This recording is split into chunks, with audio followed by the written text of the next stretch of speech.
When a stallion is represented by two fillies on the Kentucky Oaks Trail, people take notice. This year, Finite and Venetian Harbor lead a hot streak for their sire, Munnings, as they're both leaders for this year's Kentucky Oaks.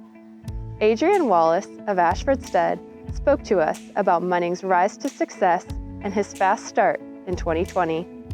So this year we're starting to see the likes of Finite and Venetian Harbor, who are now 1-2 in Bill Finley's list of top 10 Oaks contenders. So that's something we're very proud of. We're very proud of the people who've bred to him, proud of the owners who are enjoying the ride with him this year.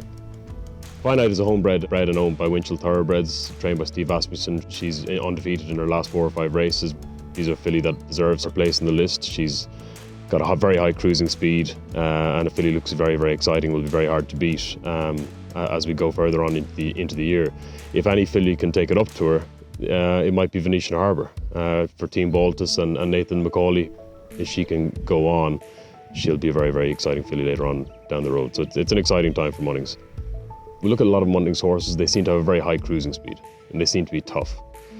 He himself was a horse that was very effective over 7 furlongs, which is a notoriously difficult distance to win over. You know, it's neither sprinting nor routing, so it's kind of in the middle. So I think that they've got the speed, and his progeny seem to hopefully have the stamina to get them to a mile and beyond. Munnings is by the great Speightstown, who obviously is the son of Gone West from the Mr. Prospector line, out of a mare by Holy Bull, who was a wonderful racehorse and a horse of the year in his own right.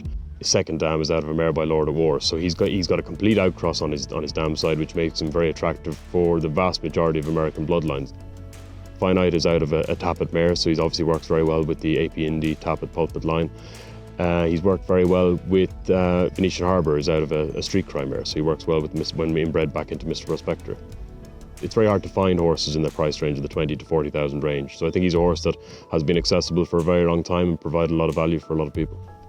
Demand this year has been like never before, so he's pretty much booked full at the moment, as you can imagine, considering the success he's had in the last while, but he's a horse that we're very excited to have.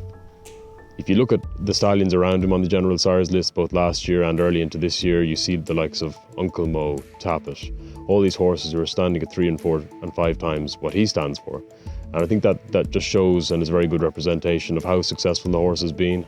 He's a horse that's really, in the last 2-3 years, gained a lot of traction, and he's a real sort of rags to riches story. As I said, started off at 12,500 and has quickly risen through the ranks, and I would be surprised if in a year or two's time he's not standing close to 100,000. 2019 was a fantastic year for Munnings. He had 11 stakes winners, and he's already had 4 graded stakes winners this year in 2020. So he's a horse that gets close to 9% stakes winners to runners, and I think when you stack him up against sires who are long beside him on the General Sires list, he looks really, really good value.